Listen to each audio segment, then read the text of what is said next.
This was a surprisingly decent episode, more than I thought. Might be because I wasn't looking forward to it. Keeping expectations low sometimes work.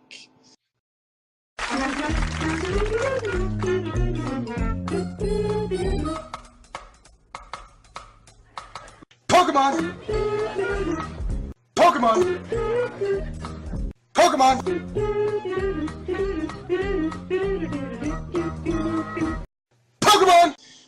Hello everyone, I'm Dustin Benzel, and welcome to another Pokemon XY&Z anime discussion. Today we're going to talk about the episode itself. We're going to talk about the preview for next week's episode, which is the Mega Charizard versus Ash Greninja battle, and then we have a couple of titles discussed. So let's jump right into this really quickly. So the episode begins at a Pokemon Center, and when I first wrote these notes or whatever, I wrote Pokemon episode instead of center, so I said the episode begins at the Pokemon episode. Anyway, and then the group have just healed their Pokemon. Then next we see Serena with her Pokemon. I find this strange only because it seems like only the female traveling companions do this. You don't just see Ash sitting down with talking to like Noibat or Greninja most of the time. The only time we actually saw that was probably in the Pokemon Center that one time before the battle with Paul, I believe, in 4th generation. But yeah, usually, it's always the female traveling companions that like have their Pokemon out for random purpose outside of Ash. So that's kind of weird. So anyway, of course, then Braixen and Pancham get in a little fight about something or whatever, and of course they're chastised by Serena, and then as a result of that, Serena and Eevee share a chuckle. They like laugh a little bit about the ridiculousness of Braixen and Pancham fighting. So then, of course, Serena decides to check her notifications to see if she's reached that 1,000,000 subscriber count on her PokeTube channel. No. Just kidding. But it was just a video about some dance party or whatever. Nothing Serena's interested in at all. No, just kidding. But of course, then Bonnie gets excited, and I think Ash is also excited or whatever. About this particular dance party for Serena. Oh hey, Pokemon Performance. Hey, that's what you do. Go ahead, go for it. So of course then Serena has reason to be excited because she has like a crush on Ash, at least last I heard. um but but then of course everything goes awry when Serena decides to choose Eevee, because once she chose Eevee, it's basically Ash or Clement that basically says, oh yeah, Eevee likes to be with Bunnelby, and Bunnelby's a male Pokemon, and Eevee's a female Pokemon, so hey, maybe they can hook up with maybe Eevee can hook up with Bunnelby, of course, and then Ash suggests, oh hey, if Bunnelby is getting to dance with Eevee, I think I said that right. Bunnelby dancing with Eevee, then that means, of course, that Clement would be Serena's dance party. Of course, then Clement has nosebleeds and gets an aneurysm and is sent to the hospital. No, just kidding. That's not what at all. What happened is just Clement just freaked out and got all nervous and everything. And Serena's like, I think Serena was disappointed when I remember the episode and Ash suggested that Clement be Serena's partner.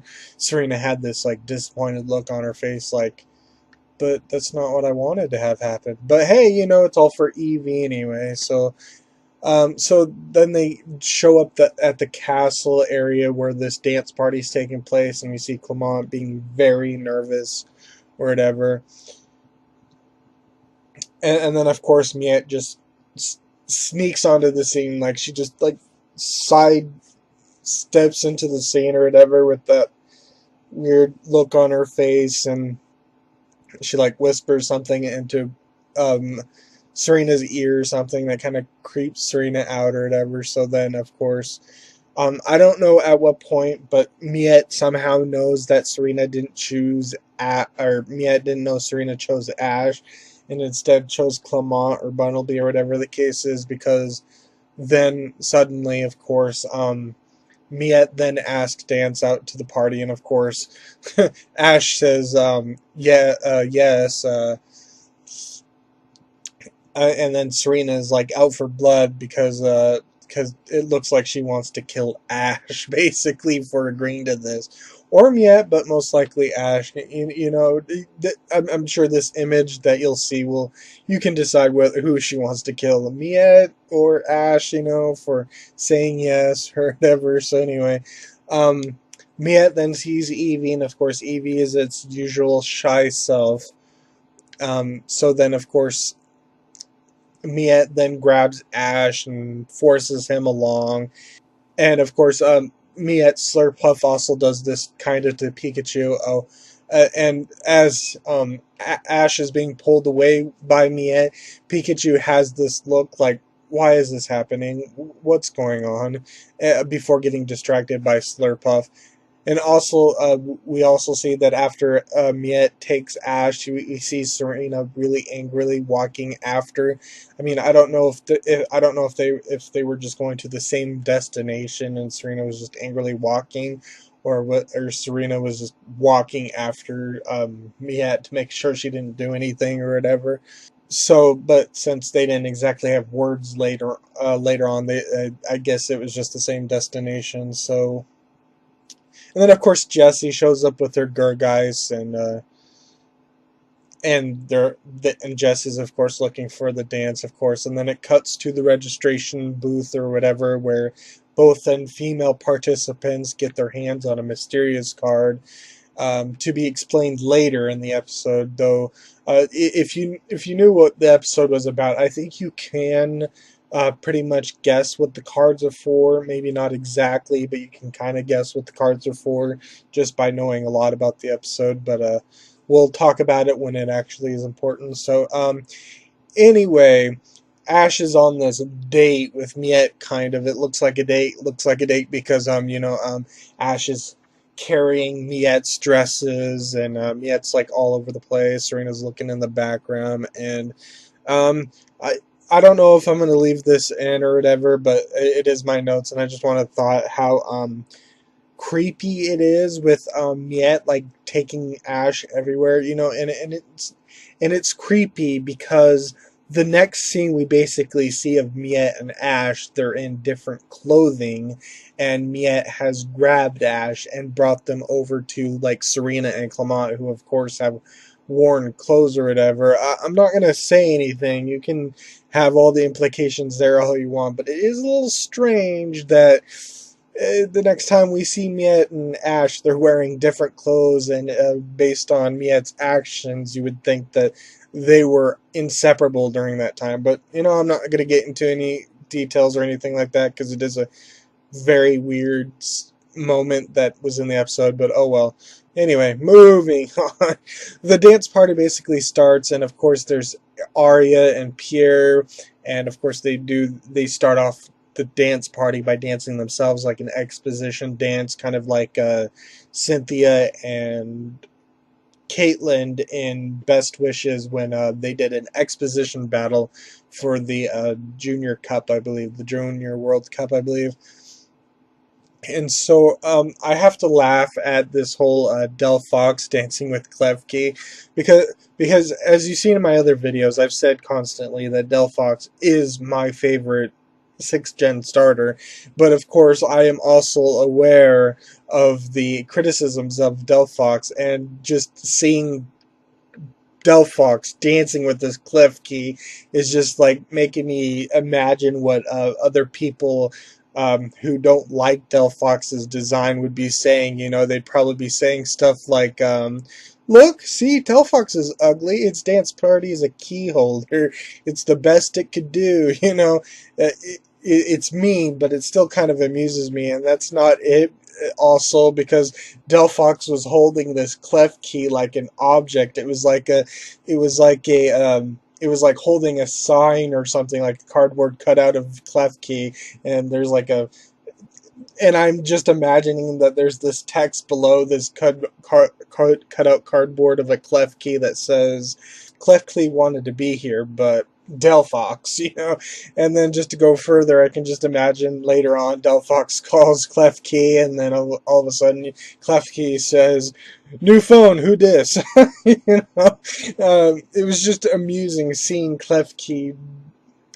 It was just odd that Delphox's dancing partner was Klefki. That's all, It's just very weird. So yeah, of course, those those jokes just came to my mind or whatever because of how ridiculous it looked. It didn't even look like Delphox was dancing, or whatever. So anyway, moving on. So after the dance off with Pierre and Arya, yeah, an actual dance off, no, but after the dance with Pierre and Arya, that's when the real dance begins. We have Clement being nervous. I think we have that like nervous bone shaking sound or whatever it is when a character is nervous in the anime. It kind of sounds like bones cracking or whatever. I believe we heard that kind of noise, and then of course we have Ash hilariously physically hurting Miette because Ash doesn't know how to dance. So he's like headbutting her or stepping on her dress or grabbing her arm and nearly taking it off or whatever. And then of course we have like a scene where Jessie acts like she's the belle of the ball, the most important person in the world with James, and she's like whipping James around like a rag doll or whatever. While this is happening, of course Wobbuffet and Meowth are just stuffing their faces and stuff. So then of course the dance kind of turns into like this speed dating kind of dance. I'm sure there's a specific dance thing or whatever where people like dance a little bit with a partner and then they switch partners, and the way that it happened within the dance episode, but I'm not dance name savvy, so it looked a lot like speed dating, but like speed dancing basically. So it was just I know more in regards to speed dating because of all the television shows that I've watched, fictional shows where speed dating was like one of the central roles of that particular episode. So I'm more used to that than dances or whatever. So also I have to mention that that girl that I thought was Jessie is actually just apparently some random girl. I guess it was just showing off random irrelevant characters just to make it seem like it's not just about the main characters or the characters we know or whatever. So anyway, and then of course one of the more amazing moments in this episode happened is when Arya was dancing with Ash. Well, they didn't really dance, but the fact that Arya was one of the girls that was going around to the other male dancers was actually surprising.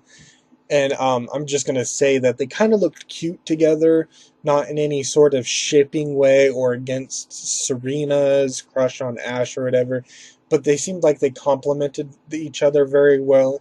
I mean, it was just like a very nice moment or whatever. So, just personally me, and then of course we have Clement who's doing the same thing with Ash or whatever, and Clement is freaking out. So many girls, I'm dancing with so many girls, with steam and blood brushing out of his nose, just like typical anime. No, just kidding.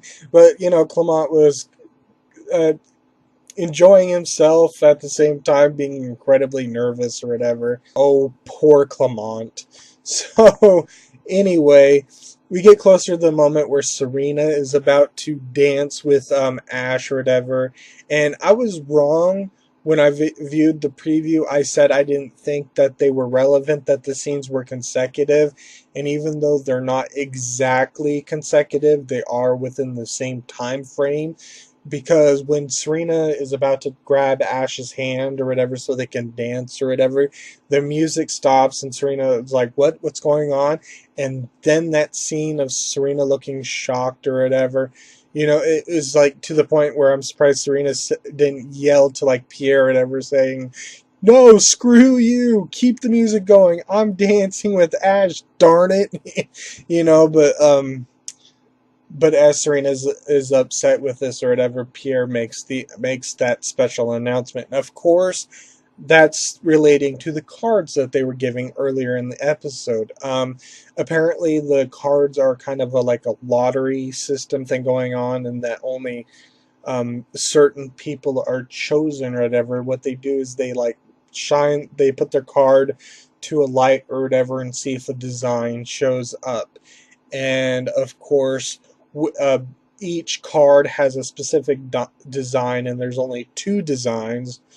And so four cards have designs on them. Two of them are different, so two pairs basically. So the point is that these lucky pairs, whatever they are, will be joining together in this dance party, or this particular competition, and having a tag battle. That's like the main treat for the dance party, is a tag battle. So, as I said, it was rather easy to assume that the cards would be relating to the tag battle, because if we've seen the previews, we know that there was a tag battle. So the cards kind of made sense if you really thought about it. Granted, if you didn't see the previews, you probably would have no idea. But I mean, if you can sit here and think, what are the cards for? Maybe they're for the tag battle that's going to happen. So yeah, it did kind of make sense or whatever. So it is surprising that there's only two lucky girls and two lucky men that were chosen for this tag battle. Of course, we had Serena and Ash pairing up, and then of course Miette and, as expected, James were paired up or whatever. So it's good that Pierre isn't all about the pretty, beautiful competition. Glad to know he likes strength as well. He likes to see strength or whatever.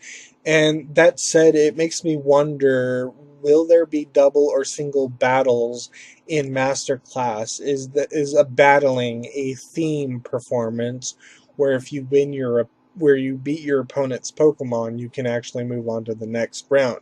I asked because it's like I'm sure some other people have said, it's very odd to have a tag battle during a Pokemon showcase themed episode, since of course battles are not one of the aspects we see in Pokemon performances or Pokemon showcases. So yeah.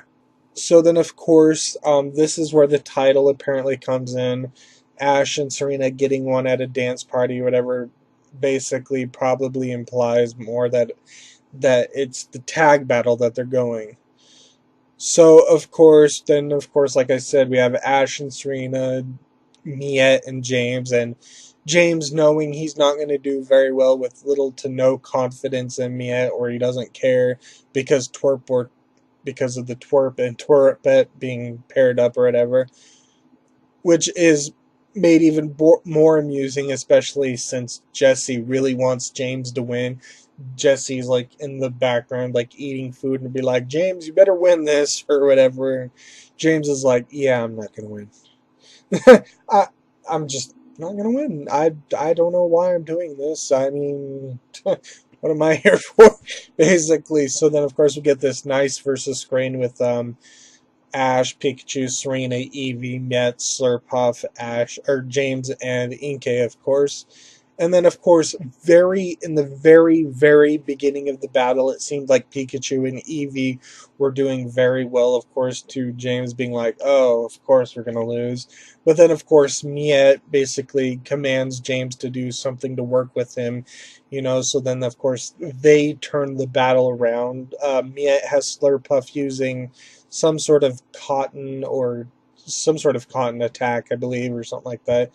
Either cotton spore or cotton. There's another cotton move or whatever. I think it's like cotton spore, because I think cotton spore actually reduces speed.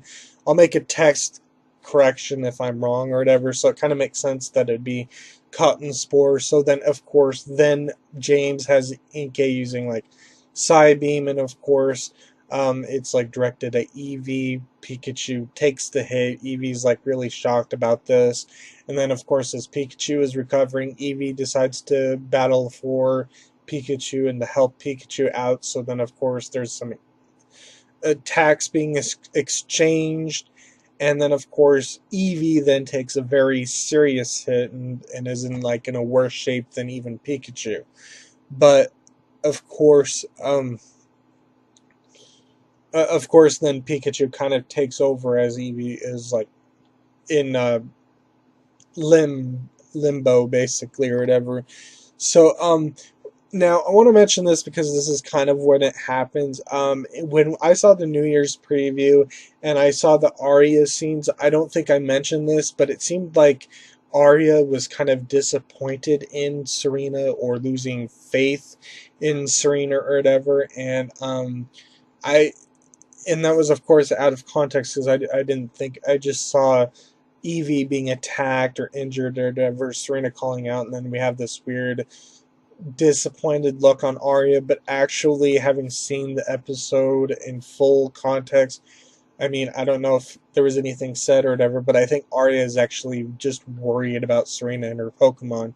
I think Arya realizes that Serena has been through a lot, so having something like that happen to Eevee is probably very damaging to Serena or whatever, at least I'm assuming Arya would think so. So anyway, I've delayed the highlight of the episode enough. So of course, that's Eevee evolving into Umbreon. Surprise, surprise. No, just kidding. It's Sylveon. So then, of course, Serena's Sylveon is actually more relating to its Pokedex entry than either Penelope or Valerie's Sylveon. Penelope debuted Sylveon in the XY series, and then of course we saw Valerie. But the Pokedex mentioned something in particular, and that's of course it like holds its trainer's hand or arm or wrist or whatever with its ribbon and walks with them or whatever basically, and we saw Serena Sylveon doing that, which is different than the other Sylveon we've seen who have kept their ribbon feelers basically to themselves or whatever. So it was a very cute and adorable moment because it showed the bond between Serena and Sylveon. Um, so then, of course, after it evolved, the battle basically resumes, and of course, Sylveon shows off its new strength by using Fairy Wind. I guess it kind of makes sense that Fairy Wind would be used, considering that Fairy Wind is probably the most basic of fairy moves. It's probably going to be the fairy equivalent of like Water Gun or Flamethrower, Bubble Beam, or some moves like that, where they're pretty basic of that element that are probably used on all fairy types for the most part.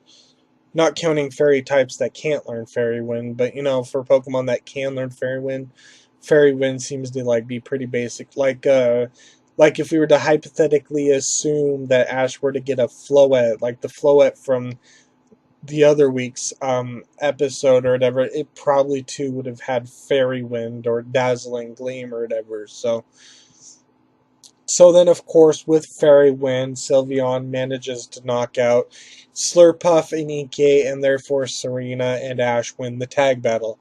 Jessie is not at all happy with this outcome, but of course, what they say about animals and Pokemon mimicking their owners, basically, or their trainers, we see both in Jessie with stuffing their face in a very similar way. They're like angry or upset that James didn't win, but they're just too busy stuffing their faces to really care all that much, which is kind of hilarious because it's like they haven't eaten in a long time and they're like eating as much as they possibly can. Hey, free food. So then, of course, after that, Pierre then explains to them the next Pokemon showcase, or wherever that is, and I think Miette might also be in the episode, although it's not entirely confirmed, so I guess we'll have to wait and see if it's actually the case. And of course, then in Arya's little dressing room or little area or whatever, she's talking with Yashio about something with Sylveon, and according to some translations that I have seen or heard or whatever, Yashio also talks about a trainer as well, and apparently they kind of don't know if they're talking about the same trainer or something like that or whatever. At least I think that's what I was told or whatever, or well, I wasn't told specifically, but what I heard or saw. So anyway, Arya then leaves with Delphox and does something on TV because the next time that we see Arya is on a TV screen and Serena is like walking with her new Sylveon with its ribbons wrapped around it, her wrist arm, while the episode kind of ends on that particular note. So, like I said, it's really a cute and adorable moment. So, yeah, that's pretty much the episode. Like I said, it was a very decent episode. It had plenty of amusing scenes and everything. It was just amazing or whatever. But of course, I have some stray thoughts here or something like that. Um, this one stray thought is like kind of broken into two parts. They're kind of related to each other, but different parts of it. So, I can understand why Ash chose Pikachu, but I have to wonder, due to next week's episode preview, why is it that Pikachu is getting a lot of these random battles? Because in the next episode preview, we see Pikachu being used in a battle against Sawyer, which is kind of disturbing to say the least, because it just got a battle here, and you'd think that Ash would use either like Noibat or Hawlucha or even Talonflame. Granted, Pikachu is battling a very specific Pokemon, so Hawlucha wouldn't be able to battle that Pokemon, but still, not sure why Pikachu is being used, Noibat could have been used and would have, or, and, or whatever, so yeah. Is this meaning that Pikachu is getting all of this stuff because it's not going to battle against Wolfric? Because if Pikachu is going to be used against Wolfric, then all of these little random battles really doesn't make any sense. I understand that sometimes the writers or producers feel the need to make up for Pikachu for not being in certain gyms or certain battles or whatever, but if it's going to have a really semi big battle in the 8th gym, then it could probably not be the one to get all these small random battles or whatever, especially if there are other Pokemon that aren't going to be so lucky in the future or whatever. So anyway, that's particular that or whatever. So uh, this next part is more about the battle rather than the choice, although a little bit is about the choice or whatever. I'm not. I've seen that other people haven't entirely been happy with the way that the battle has came out. They're like disappointed that Ash is struggling so much, and normally I would agree with that. I mean, Pikachu just didn't seem like it was doing all that much, but of course the thing is, Team Rocket typically do have strong Pokemon. It's just that their Pokemon have really low defense, basically because they're Team Rocket Pokemon, as well as that they usually don't make their target. When Team Rocket usually deal a direct hit to one of Ash's Pokemon or Serena's Pokemon or Clement's or traveling companions in general, they tend to do a lot of damage. Um, so that they do have this strength. It's just that Team Rocket Pokemon, because they are Team Rocket Pokemon, have like the weakest defense of all Pokemon, so they can't last very long within the battle. So it's not surprising that Inkay was able to do so much damage, and also, of course, there's also the fact that Miette was James's dance part or tag battle partner, so of course Miette could have an unknown strength. She could even be stronger than Serena. Miette could be a decent gym battler or whatever, maybe even getting some gym badges if she wanted. Maybe she's strong enough to do that. So it's not entirely that hard to imagine Ash struggling in this particular battle. The battle was very short and rushed, and it was like mostly to the point. It was like concise and more to the point than most battles in this particular episode. It wasn't drawn out or whatever. It was just boom, boom, boom, right one after another. So it is a little jarring to see Ash struggling in something like that, but of course they didn't want to delay the battle because they had more important things going on or whatever. So I guess it was about Eevee shining more than anything or whatever, but still, going back to what I said about Pikachu being used, I feel like maybe if Noibat was used instead, maybe it would have made a little bit more sense for Ash and Serena to struggle a little bit more. Although, of course, Miette using Slurpuff would be horrible for Ash to use Noibat, given that Noibat is weak against fairy moves, of course.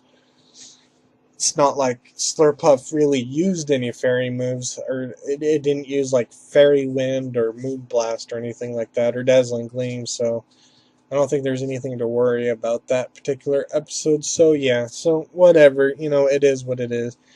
Um, Now I have this long paragraph in regards to this next thought that's just about uh, the criticisms of this particular episode, and I'm not gonna go over everything here. But basically, the thing is, there were a lot of people out there that were critical of the writer of this particular episode, Amode or whatever her name is, and either it was like threatening in some fashion or another. I'm not going to go through my little spiel that I go here, but basically, please don't do that. This is the anime. This is Pokemon anime. This is not like life or death. You can be passionate about something. You can hate what something has happened or whatever, be very upset. I've been very upset, but to basically be threatening or being very harshly critical of a person for something as petty as this, just don't do it. Basically, that's all I'm going to say about it. Just don't be petty. There, there are probably better things that wouldn't be as petty to be angry over, but Pokemon, as passionate I am about Pokemon, I just don't go and find someone to attack mercilessly just because they did something that I didn't like in regards to Pokemon. I may say that a writer is stupid or something because they did something stupid in the way they wrote the episode, but it's mostly just like in a venting way, just having this little like private moment with myself or other Pokemon fans or whatever, but I'm not like showing up at the writers or producers home and being like, why isn't Ash using Noibat? Why, no, let's not be psychopathic people here. Basically, let's not be out for blood here, okay? So, I'm just saying, don't be petty over something as ridiculous as Ash didn't get it on with Serena didn't get it on with, Ash can get it on with Ash all he wants. No, but, you know, after all, this is Pokemon. If you're looking for an anime series where there's love and romance and even sex or something, you're definitely in the wrong place. So, like I said, just leave it alone. Basically, just have your criticisms, but don't actually attack someone responsible for this episode or any episode, basically. If you have to blame a magical, non-existent leprechaun to vent your anger at, that's more acceptable than going to someone's Twitter account and harassing them, basically. So anyway, that's all I have to say about that particular episode. Like I said, it was surprisingly decent, more than I thought, so I guess we'll just move on from here. I didn't exactly make as many notes as I would have liked in regards to the next episode preview, because I was like trying to write these notes and I was trying to write down everything and I was going to like talk about it and stuff. So if I miss some things in regards to next episode's preview, I apologize. But basically, what we get Sawyer versus Ash, and we see this really cool scene of Ash Greninja attacking Sceptile, and Sceptile goes flying and smacking into a wall, which is pretty cool and stuff. And then, of course, we see that Sawyer has a honage. Yay, I guess. I'm not like some people who have a problem with Sawyer having a honage, and I'm not some of those people that are like or like so upset about Sawyer.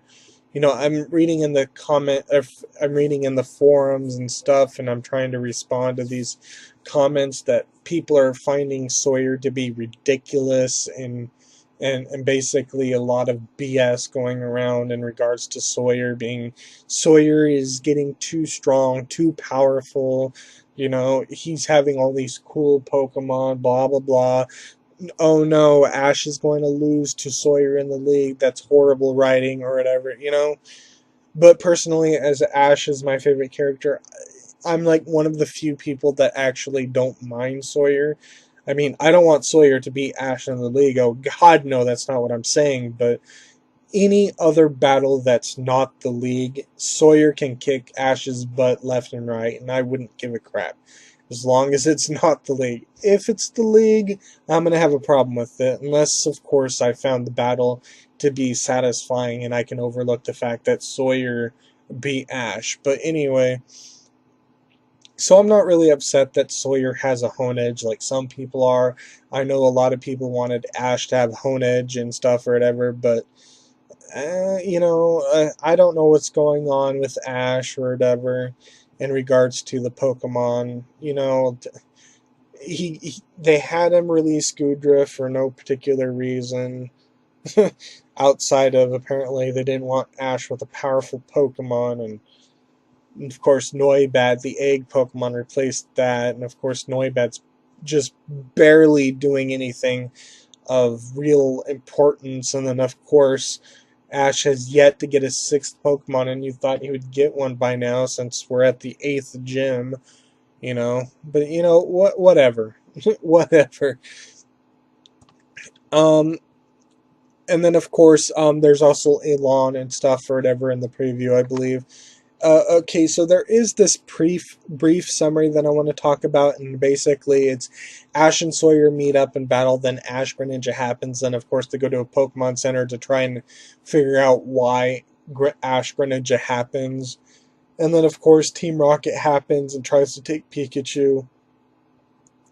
And then of course we saw an image, I don't know if I can get it, but there's an image going around with Alon's Charizard holding Pikachu, so Alon basically saves Pikachu from Team Rocket. Team Rocket are likely blasting off again at that particular moment, so also the New Year's preview translations, I remember I said that Ash was or Alon was kind of being a jerk or whatever like that. I may have been overstating what Alon was saying, but Alon was being cocky and overconfident about apparently knowing about Ash Greninja or something like that, because in the previews, in the New Year's preview or whatever, Alon specifically says like, "Come on, bring it out, show it to me," and I know, and it's pretty obvious that he's talking about Ash Greninja specifically. So it makes me wonder, how does Alon know about Ash Greninja? Did Lysander told them because of Celosia and Celosia and Bryony, or did he just happen to watch Ash or battling against Sawyer and was intrigued by it? So I guess we'll have to find out next episode. I'm looking forward to it and not looking forward to next week's episode, because I really am not looking forward to the blast burn conclusion of that battle, or what's probably going to happen at the end of that episode. It's probably going to be like heart wrenching, even though we all know everything is going to be okay for the most part.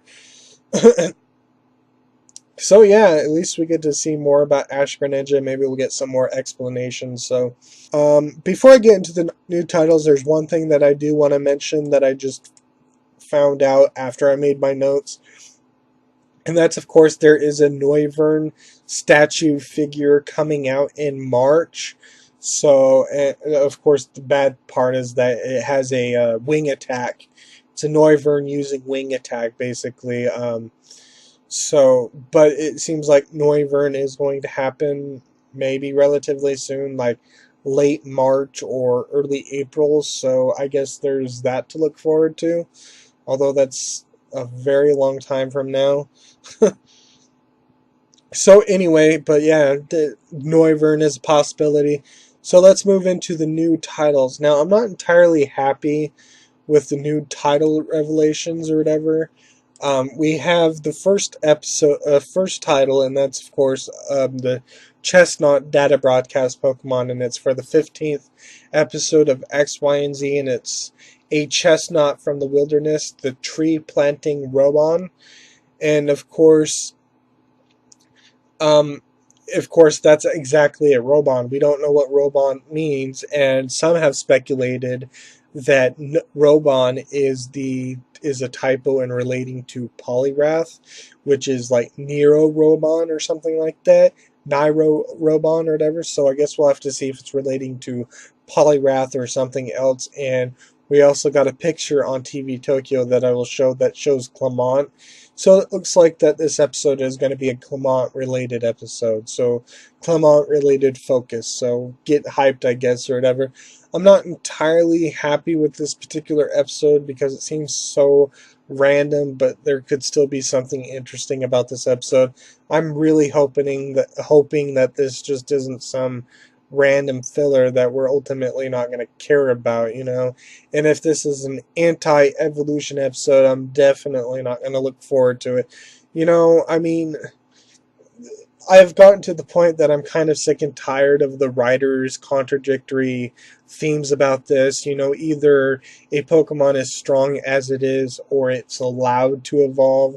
These anti evolutions seem to be insulting the Pokemon that do evolve. So, you know, a Pokemon just doesn't have to evolve, you know? I mean, I can understand why they want to create an episode with Chespin because of Greninja and Braixen. You know, they evolved, so why not Chespin? So maybe it's an explanation for the children. Maybe Chespin just doesn't want to evolve, and that's why it hasn't evolved, but I'm not really looking forward to it if it does end up being an anti-evolution episode. Because those episodes just don't really make any sense, because I'm perfectly fine with a Pokemon not evolving. It does not have to specifically, explicitly state that it does not want to evolve for it to not to evolve. You know, anyway, so that's that particular episode. I do have to say that for the most part, I am kind of looking forward more to the Chestnut episode more than the Dragonair episode because the next episode is the Master Class Trial. What will you do, Serena? The reason why I'm not looking forward to this episode is because if Serena's getting those 3 focus episodes in a row with Sylveon, Delphox, and Baneri in the data broadcast, it really doesn't make any sense that Serena is getting another episode focus or whatever. So if Baneri is not Serena focused, then I will probably be okay with this episode. But, you know, I guess I'm okay with this because this could either be another Pokemon showcase where Serena loses. That way, the Serena or the Sylveon and Delphox episodes could be about Serena getting her final Princess Key, and then sometime after Ash battles against Wolfric, we can get Masterclass, and then sometime after that, we can get into the Pokemon League potentially or whatever. So, I'm hoping that if Serena is getting all this focus with Sylveon and Delphox or whatever, that if Serena is also getting this Dragonair episode, that she doesn't get the Bunnery episode like it's been kind of speculated at. I think I even maybe speculated that it could have been a Serena focus episode. It could be a Clement related focus episode, or even an Ash. But I was gearing for a 3 episode in a row where Serena could have gotten focus in her in a row. And I was like, okay, you know, it's whatever. You know, Serena can get those 3 consecutive episodes in a row. That's fine. Then hopefully the rest of the episodes in the data broadcast that we knew were just either broken up with between Ash, Clement, or basically filler, you know. And then of course this episode happened, and I'm like, oh come on, she just got an episode. Granted, Ash is just getting an Ash Greninja focused episode, but you know, with the dance party and Ash Greninja episode being equal, and then we think of these 3 or 4 episodes, and the other episode seems to be completely unrelated to Ash at all. So it's like, so during this particular batch of episodes, starting with the dance party, Ash only gets 1 episode. Granted, before the dance party, there was the Noibat episode, so fine, Ash got 2 episodes relatively close together, but Serena's getting like these 4 or 5 episodes or whatever it is. Dance party, Dragonair, and yeah, up to potentially 5 episodes compared to Ash's 2. So that's why I'm not entirely happy But if the Bunnery episode is not relating to Serena at all, and Serena is a background character during that particular episode, then I will be perfectly fine with this particular episode. I'm just not going to look forward to the Bunnery episode if it does end up being related to Serena as well. So anyway, I think that's all I have to say. This video has gone long enough. So anyway, sorry about the camera. Oh, hold on. So anyway, sorry about the camera thing. So anyway, thank you for watching. I'm Dustin Benzel, and I will see you in my next video. Goodbye.